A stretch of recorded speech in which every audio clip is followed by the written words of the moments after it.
Drama के starting में हमें एक लड़की को दिखाया जाता है जो कि परफ्यूम शॉप में होती है और वो बहुत सारे परफ्यूम को देख रही होती है, मगर उसमें से उसको एक परफ्यूम बहुत ज्यादा अच्छा लगता है। वो उसकी फ्रेगनेंस को स्मेल कर ही रही होती है कि तभी वहाँ पर शॉप की ओनर आ जाती है और बताती है कि ये हमारे शॉप का सबसे बेस्ट परफ्यूम है, इसे बहुत कम ही लोग इस्तेमाल करते हैं, जैसे कि एक्ट्रेस और बहुत सारे ब्यूटीफुल मॉडल्स का इस्तेमाल करते हैं, इसीलिए आपको ये छोड़कर इसका इस्तेमाल करना चाहिए। और तभी एक मेडिसिन दिखाने लगती है जिसका यूज प्लास्टिक सर्जरी के टाइम में किया जाता है, जिसको देखकर ये लड़की तो बहुत ही ज्यादा डर जाती है। इसको देखने के बाद वो तो तुरंत उस बॉटल को फोड़ देती है। बॉटल के ब्रेक होते ही वो कमरा चेंज हो जाता है और एक लड़की के हाइड पिक्चर्स को दिखाया जाता है। और तभी उस शॉप में बहुत सारे बच्चे एक पिक्चर लेकर आते हैं और बोलते हैं, तुम एक नंबर की मॉन्स्टर हो, तुम तो एकदम मॉन्स्टर जैसी दिखती हो, यानी कि तुम्हारा चेहरा एकदम गोश्त जैसा है, एकदम भूतिया लगती हो तुम इसमें। ये लड़की तो इन सारी चीजों को देखने के बाद बहुत ही ज्यादा डर जाती है और नीचे बैठ जाती है और काफी बुरी तरीके से रोने लगती है। ये सीन यहाँ पर कट हुआ और हमें बताया जाता है ये कुछ और नहीं बल्कि एक ड्रीम था, जिसकी वजह से ये जल्दी से मिरर के पास भागकर जाती है और अपने फेस को देखती है कि इन्हें प्लास्टिक सर्जरी करा रखा है, जिसकी वजह से इसका चेहरा एकदम अलग हो जाता है, एकदम ब्यूटीफुल हो जाता है। मगर ये हमेशा से ऐसी नहीं थी। प्लास्टिक सर्जरी से पहले वो काफी ज्यादा अगली और भद्दी दिखा करती थी। बाय द वे मैंने आपको बताया नहीं, इस लड़की का नाम प्रेमा है और ये हमारे इस ड्रामा की मेन फीमेल लीड है। खैर हमें अगले दिन का सीन दिखाया जाता है जिसमें प्रेमा रेडी हो रही थी अपने नई यूनिवर्सिटी जाने के लिए। तभी प्रेमा के पेरेंट्स आते हैं और उसकी मॉम बोलती है, बेटा क्या तुम अब खुश हो? तुम तो बहुत ही ज्यादा सुंदर दिख रही हो प्लास्टिक सर्जरी के बाद, अब तो तुम्हें मेकअप करने की भी कोई जरूरत नहीं है। इसके बाद तो उस लड़की के डर भड़क जाते हैं और कहते हैं, मेरी बेटी को परेशान करना बंद करो, यानी कि तुम्हें दिखता नहीं है कि वो कितनी ज्यादा खुश है, उसे अनकंफर्टेबल फील कराना बंद करो। फ्री है, मुझे भी पता है मेरी बेटी बहुत खुश है अपने इस नए चेहरे से, बस मैं चाहती हूँ कि वो यूनिवर्सिटी जाए तो फिर कोई उसे पहचान न पाए। उसकी मॉम नहीं चाहती हैं कि उसकी बेटी के पुराने चेहरे को कोई भी याद रखे, क्योंकि उसकी वजह से लोग उसको बहुत बुली किया करते थे और मैं नहीं चाहती कि कोई भी मेरे बेटी को प्लास्टिक सर्जरी की दुकान कहे, जैसा कि लोग पहले कहा करते थे अगली।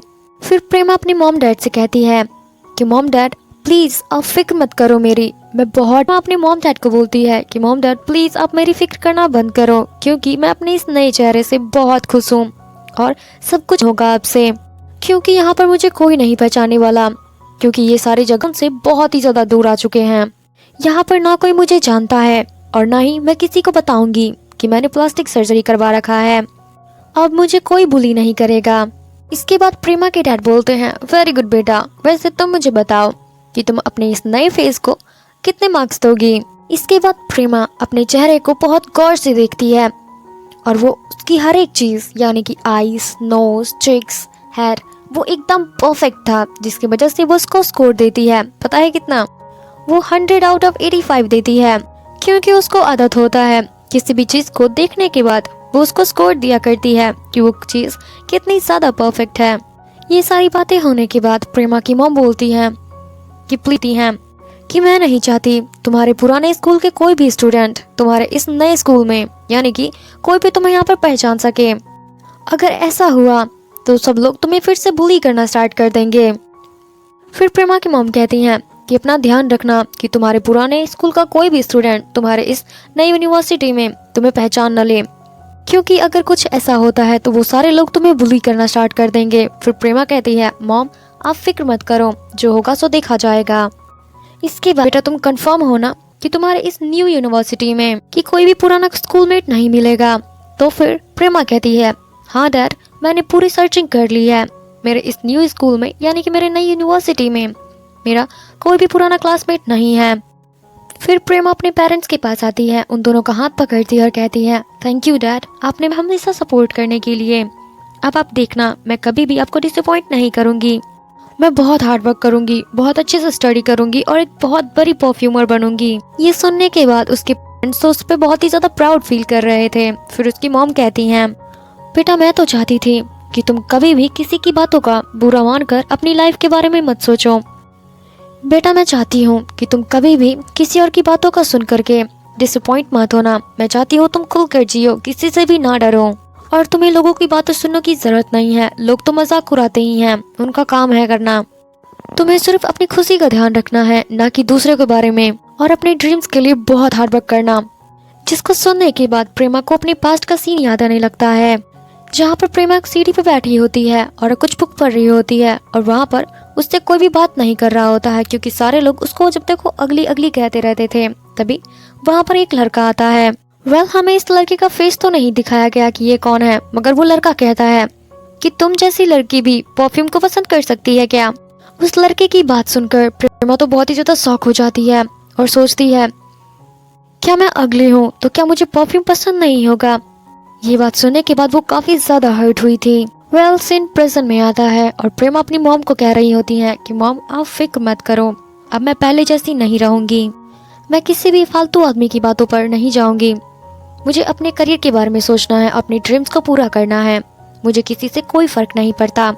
ये बात बोलने के बाद प्रेमा अपनी मॉम को यकीन दिला देती है और उसकी मॉम कहती है, फाइनली अब मैं तुम्हारी बातों से बहुत ही ज्यादा रिलैक्स फील करती हूँ, इसलिए अब मैं तुमको छुआ सकती हूँ।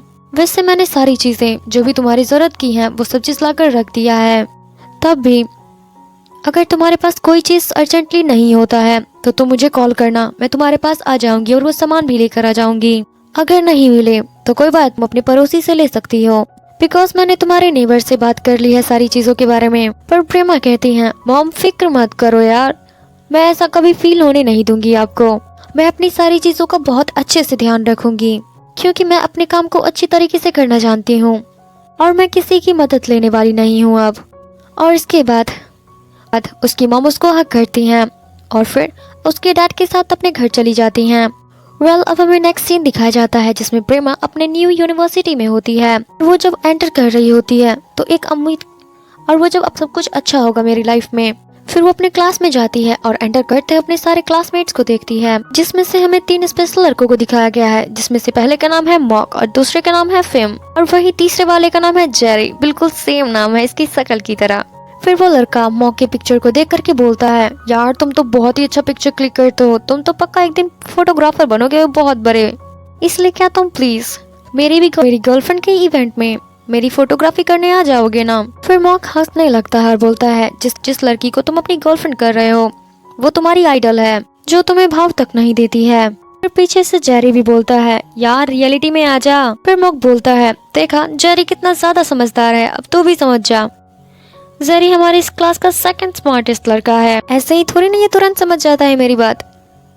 प्रेमा उन तीनों लड़कों को देख रही होती है और कहती है, थैंक गॉड कि मैं इन तीनों लड़कों में से किसी को भी नहीं जानती हूँ। इसके बाद हमें एक एन नाम की लड़की को दिखाया जाता है, जिसे जब मंक ने हेलो किया और अपने पास बैठने के लिए बुलाता है, इसके बाद तो एन उसे गेट लॉस्ट करके गया अपने सीट पर बैठने के लिए। प्रेमा उसको भी देख रही होती है, जिसकी वजह से उसको काफी ज्यादा कूल लगती है एन, क्योंकि अब प्रेमा को हैबिट है कि वो सारे गर्ल्स के या फिर किसी भी को देख करके उसको पॉइंट्स देती है।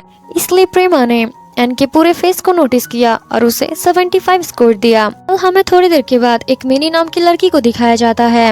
ये बहुत ज्यादा परेशान होती है क्योंकि इसका बॉयफ्रेंड इसको भाव ही नहीं दे रहा था और उसके मैसेज को कोई भी रिप्लाई नहीं कर रहा था। तभी हमें पॉल नाम की एक लड़की को दिखाया जाता है जो कहता है, तुम अपनी फिक्र करा करो ना कि अपने बॉयफ्रेंड की, और ये मिनी का फ्रेंड भी होता है। इसके बाद मिमी तो क्वेश्चंस का भंडार उससे पूछने लगती है। प्रेमा इसको भी देख रही होती है और इसको 80 पॉइंट्स दिए क्योंकि उसको मिमी काफी ज्यादा अच्छी लगी थी। प्रेमा जब उसको देखी थी वो उसको काफी ज्यादा क्यूट, अट्रैक्टिव और ब्यूटीफुल लगी थी। इन सारी चीजों के होने के बाद हमें इस क्लास की सबसे ब्यूटीफुल स्मार्ट लड़की को दिखाया जाता है। वो जब अपने क्लास में एंटर कर रही होती है तो सारे बच्चे उसे ही देख रहे होते हैं क्योंकि वो बहुत ही ज्यादा ब्यूटीफुल लग रही होती है। प्रेमा पीछे से उसको देखती है और उसको काफी अच्छे से नोटिस करती है। प्रेमा जब इसको देखती है तो इसको देखते ही रह जाती है और इसके फेशियल फीचर्स को देख करके इसको 8 बार 100 आउट ऑफ 100 पॉइंट्स देती है। तभी इस लड़की का नाम फे है और ये चेरी से पूछती है और वो चेरी के पास हमारे पास बैठ सकती हूँ। जेरी जब इसको देखता है तो देखता ही रह जाता है। जेरी तो कहता है, हाँ हाँ बिल्कुल बैठ सकती हो। इसके बाद फे अपना शकल प्रेमा अपने क्लासमेट्स को देख ही रही होती है कि तभी पीछे से एक लड़का आता और कहता है, और कितने टाइम तक तुम क्लास के रास्ते को ब्लॉक करके रखोगी। प्रेमा उसकी ये बात सुनकर जैसे ही टर्न होती है उसको देख करके वो बहुत ही ज्यादा शॉक हो जाती है, बिकॉज ये प्रेमा के पुराने स्कूल का स्टूडेंट है और इसका नाम विंग है और इसका नाम विन है। फिर प्रेमा अपने पास्ट को याद करने लगती है और देखती है और सोचती है कि ये तो वही लड़का है जिसने मुझे बोला था कि मेरे जैसी लड़की को भी परफ्यूम पसंद हो सकता है। प्रेमा को उसके बारे में पता होता है, इसलिए उसका नाम लेती है।